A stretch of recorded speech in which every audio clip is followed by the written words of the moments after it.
नमस्कार, आपके साथ मैं हूं पल्लवी परिहार और IND 24 का खास कार्यक्रम IND इनसाइट देख रहे हैं आप। मध्य प्रदेश में शिक्षा का स्तर ऊंचा उठाने और विकास की दिशा में सरकार तेजी से काम कर रही है, लेकिन मंडला में शिक्षा व्यवस्था दयनीय हालत में है। जिले के मवई विकासखंड में 1 सैकड़ा से ज्यादा स्कूल भवन जर्जर हैं, दीवारें टूट चुकी हैं, छतें जानलेवा हैं और इन्हीं खंडर नुमा कमरों में पढ़ने को मजबूर हैं हजारों बच्चे।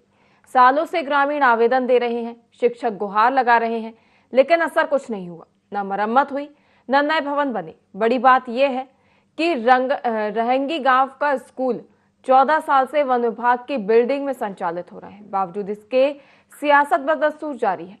विपक्षी विधायक सरकार पर ठीकरा फोड़ रहे हैं और प्रशासन की कार्रवाई प्रस्ताव भेजने तक सीमित है। यहाँ सवाल यह है कि बच्चों की सुरक्षा का प्रस्ताव कब आएगा? बच्चों की जिंदगी की जिम्मेदारी किसकी है? इस क्षेत्र के स्कूल कब बनेंगे? कब पूरे होंगे विकास के वादे? जिम्मेदार कब नींद जगह से जागकर बच्चों को बुनियादी सुविधाएं मुहैया कराएंगे? रहंगी का भवन 2014 से जर्जर की स्थिति में है। बच्चे इस वर्ष 23 है, जो कि उनको सामुदायिक भवन वन विभाग की ओर से बनाया गया भवन है, उसमें बच्चे ठीक से नहीं आ पा रहे हैं। शासन से कई बार हर वर्ष क्या है कि प्रस्ताव देते रहे हैं, मगर शाला भवन की स्वीकृति अभी तक नहीं प्राप्त है। क्या बच्चों को पढ़ाई लिखाई में बहुत दिक्कत जा रही है। अधिकारी द्वारा तो आश्वासन ये दिए हैं कि भोपाल तक क्या है कि आपके यहाँ की बिल्डिंग का कागज पहुँच गया है, बनने ही वाला है, मगर अभी तक क्या है कि हर वर्ष इसी प्रकार से कह रहे हैं। मैं 2011 से पदस्थ हूँ। इसमें अभी तक ये जो है जर्जर स्थिति में है, इसलिए अभी जो है अतिरिक्त कक्ष हैं, उस पर कक्षा 1 से 5वीं तक बच्चों का जो है पढ़ाई की जा रही है। हम तो ये जब से 2011 से पदस्थ हैं, तब से जो है जून में जानकारी ली जाती है कौन से भवन खंडर है, कौन सी जर्जर है, तो ये आज तक जो है हम देते आ रहे हैं, लेकिन इसके आज तक जो है सुनवाई नहीं हुआ है सर। 1994 के आसपास 94 में बना है। बनने के बाद ये लगभग 2014-15 के आसपास में पूर्णतः खराब हो चुका है और वैकल्पिक व्यवस्था भी 10-11 सालों से जो है वन विभाग का फॉरेस्ट का ही है, उसमें संचालित किया जा रहा है, जो कि बच्चे अभी एक बैठ नहीं पा रहे हैं। बरसात में तो इतनी समस्या जाती है कि उसके नीचे जाना संभवतः ऐसा लगता है कि कब वो गिर जाए, वो घुसना ही बंद रहता है। और हमारी तरफ से पंचायत की ओर से भी विभागों को BO साहब को भी अवगत करा दिया गया है और हर साल हम लोग एक जर्जर भवन की सूचना दिया जाता है, जानकारी लेते हैं, उस समय हम लोग दे देते हैं, फिर भी और कार्रवाई मिल गया है। विधायक महोदय को भी हमने अवगत कराया है, विधायक भी लगभग कलेक्टर महोदय और शिक्षा विभाग को जिला के लिए भी अवगत करा चुके हैं, लेकिन आज तक के जो है हमें शाला भवन का स्वीकृति अभी तक प्राप्त नहीं हुआ है। शिक्षा के स्तर में वर्तमान भारतीय जनता पार्टी की सरकार पूरी तरह से फेल हो चुकी है। पिछले विधानसभा सत्र में मैंने खुद सरकार से सवाल किया था, जिसमें 580 से अधिक स्कूल पूरे जिले के जर्जर हैं। 77 ऐसे स्कूल हैं जिनमें शाला लगती ही नहीं है। हम लगातार अपने विधानसभा के स्कूलों के निर्माण की मांग सरकार से करते आ रहे हैं और जब तक सरकार इसको संगीनता से नहीं लेगी, तब तक हम ये मांग करते रहेंगे। और वो इसलिए कि ये सरकार की मंशा शिक्षा और स्वास्थ्य पर पूरी तरह से फेल हो चुकी है। अनर्गल कार्यक्रमों में शासकीय बजट का दुरुपयोग किया जा रहा है। हम सरकार से मांग करते हैं कि सरकार स्वास्थ्य, शिक्षा, रोजगार इस पर विशेष ध्यान दे और इन विषयों पर जनता अब पूरी तरह से समझ चुकी है। इस संदर्भ में तो मैं यही कहना चाहूँगा कि लगभग 100 स्कूलों का प्रस्ताव पिछले वार्षिक कार्य योजना में भेजा गया है और वर्तमान में मेरे कार्यभार संभालते ही मैंने अभी जिले के सभी जर्जर स्कूलों की स्थिति का संज्ञान ले रहा हूँ। जहाँ की जैसी स्थिति सामने आते जा रही है उस तरह से व्यक्तिगत तौर पर कलेक्टर साहब और जिला पंचायत सीओ साहब को दोनों के संज्ञान में लाते हुए भवनों के अतिशीघ्र मरम्मत कार्य या नए भवन की स्वीकृति प्राप्त करने की कोशिश की जाएगी। आपको बता दें, मंडला का मवई विकासखंड ये है जहां पर 1 सैकड़ा से यानी 100 से भी ज्यादा स्कूल जर्जर भवन में है। दीवारें टूटी हुई है और इन जर्जर भवन में बच्चे जो देश का भविष्य माने जाते हैं वो पढ़ने को मजबूर हैं, जो कि लगातार खतरे को आमंत्रण दे रहे हैं। वहीं इस पर अधिक जानकारी के लिए हमारे साथ मंडला से संवाददाता राहुल सिसोदिया जुड़ गए हैं। राहुल, ये जो मामला देखा जा रहा है जहां पर 100 से भी ज्यादा जो स्कूल भवन है जर्जर अवस्था में है, अभिभावक हैं वो चिंतित रहते हैं कि कहीं ऐसा ना हो किसी दिन कोई हादसा हो जाए, और लेकिन उसके बावजूद भी इस खतरे के बीच भी कई बच्चे पढ़ने को मजबूर है, लेकिन शासन प्रशासन कुंभकर्णी नींद सोया हुआ है। निश्चित मांग तौर पर आपको बता दूं कि मंडला जिले में शिक्षा व्यवस्था भगवान भरोसे है और खासतौर पर अगर हम मवई विकासखंड की बात करें तो मवई विकासखंड में तो उम्मीद ये लगाई जाती है भगवान की तरह के आ जाए शायद स्कूल नहीं बना सकते और ना ही वहाँ शिक्षा व्यवस्था सुधर सकती है, क्योंकि मवई विकासखंड एक काफी ऊंचे जो छत्तीसगढ़ से लगा हुआ विकासखंड क्षेत्र है। वहाँ पर अधिकारी भी शायद हफ्ते में 1-2 बार ही आते हैं, या BRC से लेके BO तमाम अधिकारी जो ऐसे हैं कोई जो कि हफ्ते में 1 आधी बार जाते हैं, अन्यथा वो सिर्फ अपने AC वाले कमरों में घरों में बैठ के मंडला जिला मुख्यालय से अपना ये विकासखंड चलाते हैं। और ये स्थिति अकेली मवई विकासखंड की नहीं है, अधिकतर जो मंडला जिले के करीब तकरीबन 9 विकासखंड है, सभी की स्थिति यही है।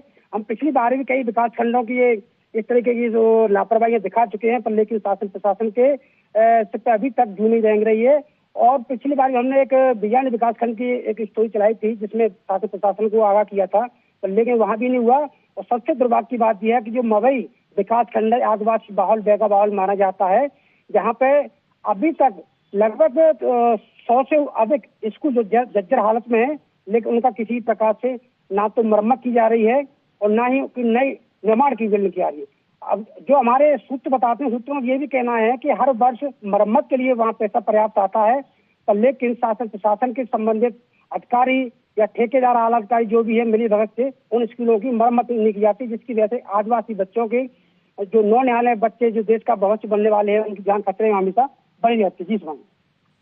बिल्कुल राहुल, देखा जा रहा है क्या कारण बताए जा रहे हैं, क्यों अधिकारी कर्मचारी इन सभी मामलों की जर्जर स्कूल भवनों की सुध लेने के लिए तैयार नहीं है? राहुल जी, आपको बता दूं कि सबका एक लटाटा बयान होता है कि हमने स्कूल का मुआयना कर लिया, हमने अपने वरिष्ठ अधिकारियों को उसके बारे में अवगत करा दिया है, चाहे BRC से पूछे, BO से पूछे या DPC से पूछे, तो सबका एक ही लटाटा है। अभी आपने भी DPC के बाइट में सुना हुआ कि उन्होंने इस तक बोला है कि हमने जिला कलेक्टर या ट्राइबल के अंदर जो CO आते हैं, जिला पंचायत मुख्य अधिकारी, उनको अवगत करा दिया। लेकिन ये पिछले कितने वर्षों से हो रहा है। अभी वहाँ के शिक्षक ग्रामीण बता रहे हैं कि लगभग पिछले 11 साल से एक स्कूल वन विभाग की बिल्डिंग में चल रहा है। जिले के आला अधिकारियों और विधायक सांसद सबको अवगत करा चुके हैं, लेकिन फिर भी कोई भी व्यक्ति उन स्कूलों पर ध्यान नहीं देता। जबकि जब उनका इस पर कहना है जब वोट मांगने के समय आता है तो सबके सब अधिकारी विधायक सांसद पहुंच जाते हैं। और आपको यही बता दूं कि पिछले 2 पंचवर्षीय से कांग्रेस के विधायक हैं वहां पर, लेकिन अभी भी वो सिर्फ बोल वादा करते हमने लिखित दे दिया, विधानसभा में क्वेश्चन उठाया है, पर लेकिन सवाल ये उठता है कि आखिर उन बच्चों का। राहुल, मैं आपको यहाँ पर रोकना चाहूंगी। हमारे साथ सेव सिंह मरावी जो कि प्राथमिक शाला में शिक्षक हैं, ये जुड़ गए हैं। सेव सिंह जी, IND 24 में आपका बहुत बहुत स्वागत है। जी सेव सिंह जी, ये जो कई समस्याएं देखी जा रही हैं स्कूल में, जर्जर भवन में स्कूल है जहां पर जो बच्चे हैं वो पढ़ने के लिए मजबूर हैं। ये जर्जर स्कूल भवन आए दिन किसी खतरे को न्योता दे रहे हैं, लेकिन जिम्मेदारी अधिकारी कर्मचारी इस ओर देख भी नहीं रहे, कोई सुध लेने के लिए तैयार नहीं है, कोई कार्रवाई नहीं की जा रही।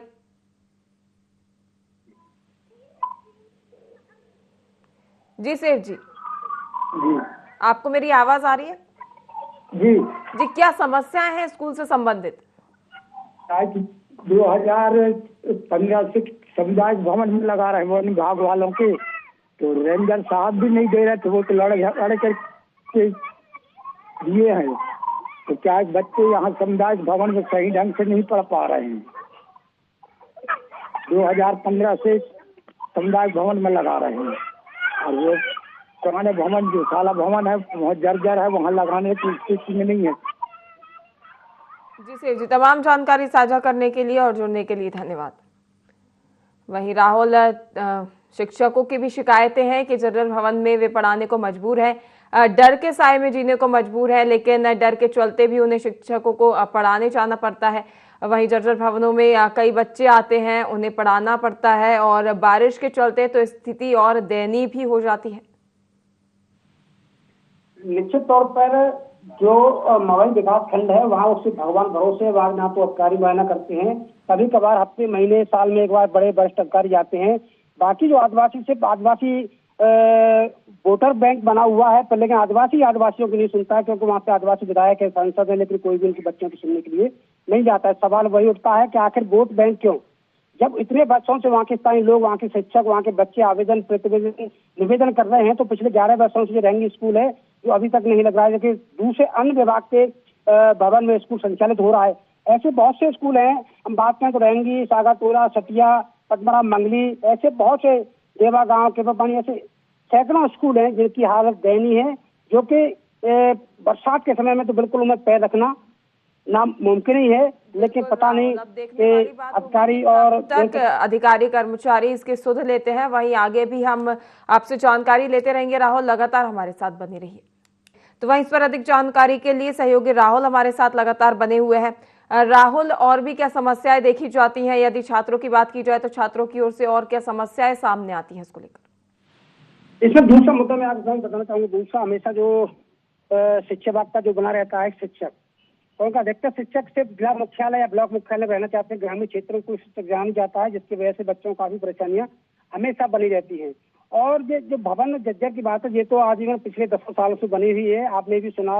और वहाँ के स्थानीय विधायक से लेके वहाँ के जो जन शिक्षक है, ग्रामीण बताते हैं कि पिछले 11 सालों से 15 सालों से स्कूल व्यवस्था कहीं दूसरी जगह दूसरों भवनों में है। तो ऐसी आदिवासी बहुल क्षेत्र माना जाता है, जहाँ से बैगा जनजाति काफी अधिक है वहाँ, लेकिन से वोट बैंक की राजनीति है वहाँ, जिसकी वजह से ना तो वहाँ का विकास हो पा रहा है, ना तो विधायक सुध लेते हैं, ना ही अदर पार्टी है, सत्ताधारी पार्टी है, कोई भी उन ग्रामीण क्षेत्रों के बच्चों का, नौनिहालों का, स्कूलों का कोई भी अभी तक सुधार नहीं हुआ है। सिर्फ इनसे बात की जाए तो आश्वासन कि हमने वहाँ लिख के दे दिया है, हमने यहाँ लिख के दे दिया है, लेकिन सवाल ये उठता है कि जब आप लगातार 2 पंचवर्षीय से विधायक हैं, सांसद हैं, और वहाँ के ग्रामीण और जन शिक्षक स्वयं लिख के दे रहे हैं, 11 सालों से लगातार लिख के दे रहे हैं कि हमारे लिए भवन बनाया जाए, बच्चों की जान खतरे में है, लेकिन कोई भी जनप्रतिनिधि, सांसद, विधायक, अधिकारी, कलेक्टर या और वरिष्ठ अधिकारी उन बच्चों की तरफ या उन स्कूलों का कोई सुधार नहीं करवा पा रहा है, जिसकी वजह से हुआ है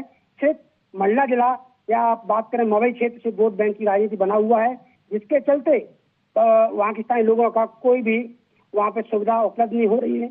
और शिक्षा व्यवस्था की तो काफी है वहाँ पे हालत बहुत ही खराब है। जैसे आपने ये सुना होगा कि वहाँ के स्थानीय विधायक नाथ पट्टा बोल रहे हैं कि पूरे मंडला जिले में 500 से अधिक स्कूल जर्जर भवन है, इसमें से 100 से ज्यादा स्कूल तो अकेले मवई विकास खंड में है, और 70 ऐसे स्कूल हैं जिनमें के पैर रखा नहीं जाता है।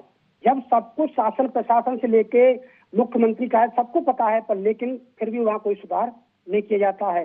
इससे यही सवाल उठता है और यही दर्शाता है कि आदिवासी से वोट बैंक की बने हुए हैं, लेकिन उनका जीवन यापन या उनके बच्चे कैसे पढ़ेंगे या उनको शिक्षा व्यवस्था कैसे मिले, स्वास्थ्य व्यवस्था कैसे मिलेगी, इसमें कोई किसी भी तरह सुनने को तैयार नहीं है। जी बिल्कुल राहुल, देखा जाए तो जो राज्य सरकार है, केंद्र सरकार की ओर से लगातार ये वादे दावे किए जाते हैं कि उच्च गुणवत्ता की शिक्षा जो है वो प्रदान की जाएगी। वहीं फिलहाल राहुल हमारे साथ कुलदीप कटल जो डीसीपी है मंडला से, वो जुड़ गए हैं। कुलदीप जी, IND24 में आपका बहुत बहुत स्वागत है।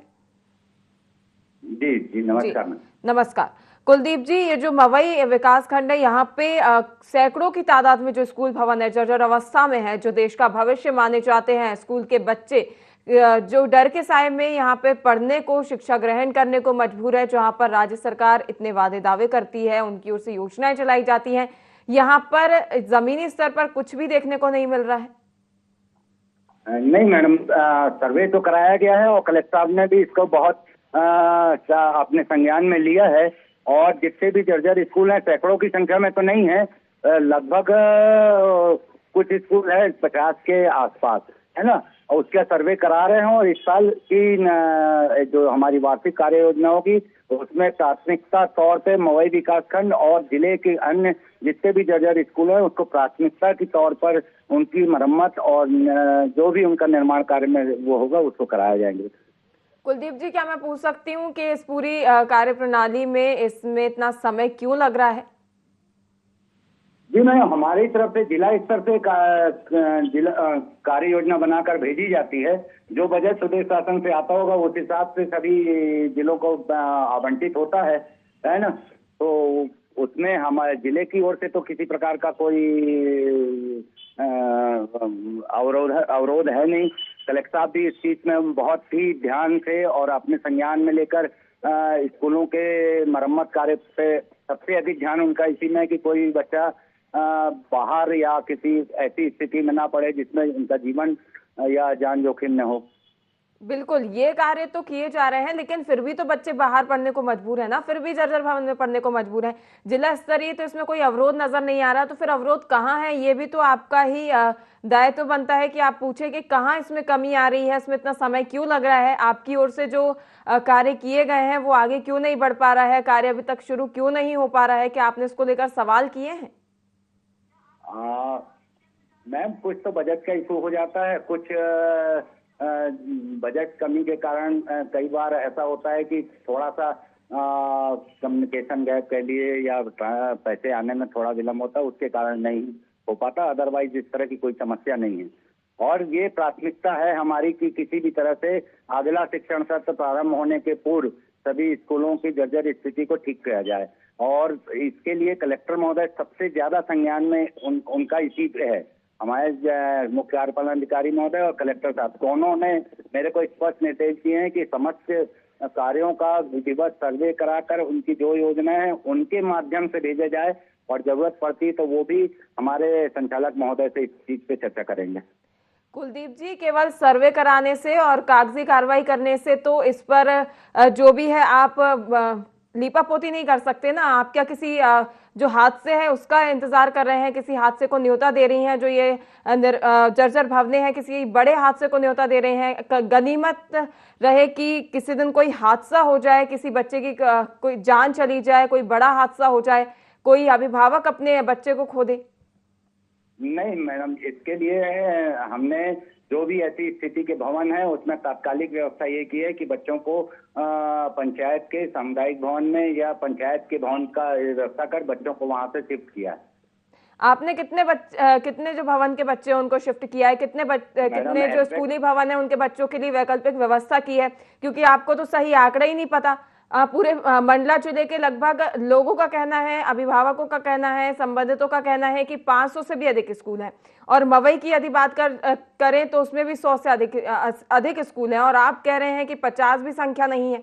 तो मतलब आपको आंकड़े ही नहीं पता है, तो आपने इनमें वैकल्पिक व्यवस्था कितने स्कूलों की करवा दी होगी?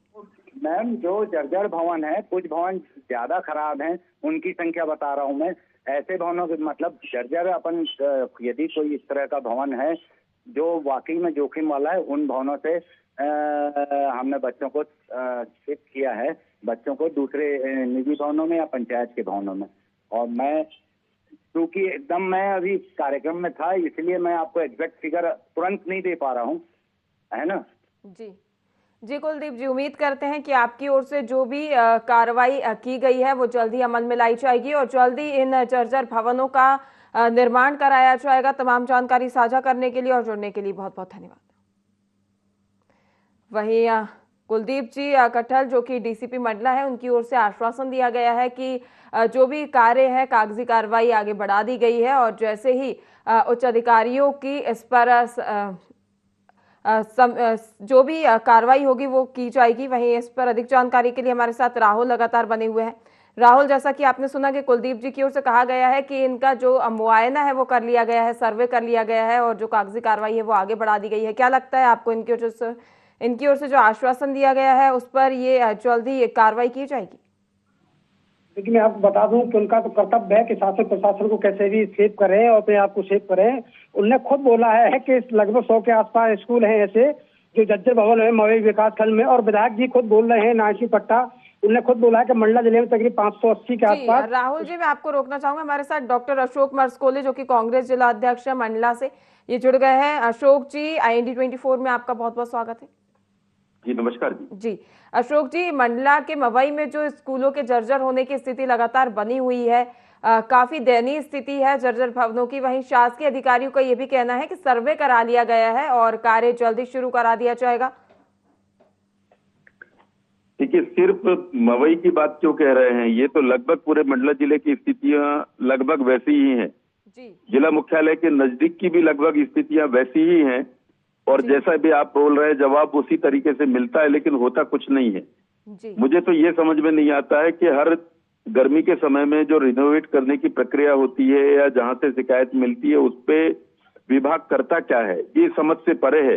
सरकार बहुत बड़े बड़े वादे तो करती है, लेकिन सच्चाई ये है कि शासकीय स्कूलों की स्थिति अत्यंत गंभीर है, और इस गंभीरता का पूरा सजा गरीब के बच्चे जो कि सरकारी स्कूल में पढ़ते हैं उनको उठाना पड़ता है।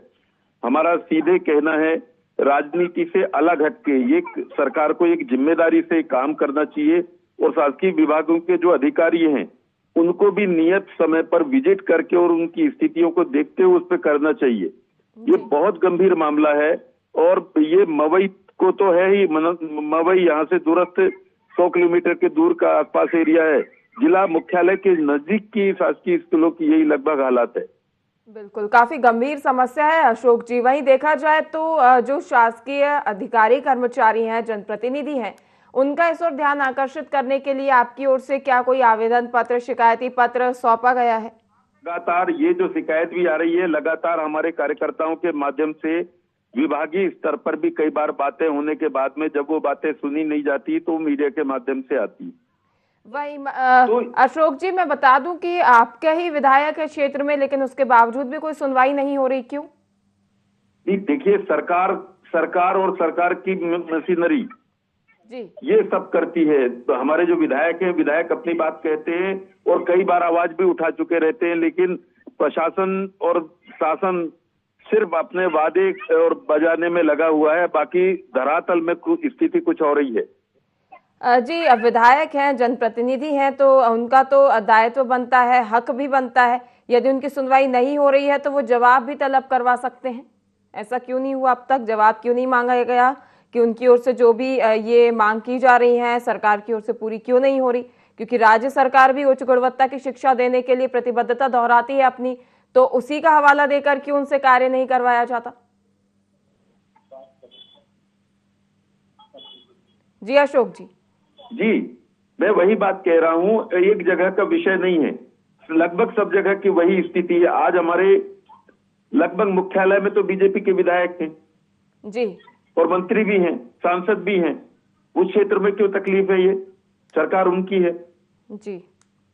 तो विषय जिम्मेदारियों की है शासन स्तर पे, और अधिकारियों के स्तर पर उस प्रकार की जिम्मेदारी है कि कहां पर क्या कमी है, उसको कैसे दूर कराया जा सकता है, ये विषय है। आज बाकी हम अलग अलग बयान जरूर दे सकते हैं, लेकिन उन गरीब बच्चों का क्या होगा जो कि मजबूरी में प्राइवेट स्कूलों में नहीं जा सकते, दूर जगह पे नहीं जा सकते, मजबूर हैं अपने गांव घर में पढ़ने के लिए, और उनको अगर स्कूल नहीं है या एक्स्ट्रा एक हॉल में बैठना पड़ रहा है या झाड़ के नीचे या किसी अन्य जगह पे बैठना पड़ रहा है, शिक्षक नहीं है, ये व्यवस्थाएं कौन पूरा करेगा? ये तो एक जिम्मेदारी विभागों की जिम्मेदारी है, उनके माध्यम से शासन स्तर पर यह बात पहुंचना चाहिए। शासन अपने स्तर पे बहुत बड़े बड़े वादे करती है, बहुत बड़ी बड़ी बातें करती है, लेकिन धरातल पे है कहाँ सच्चाई?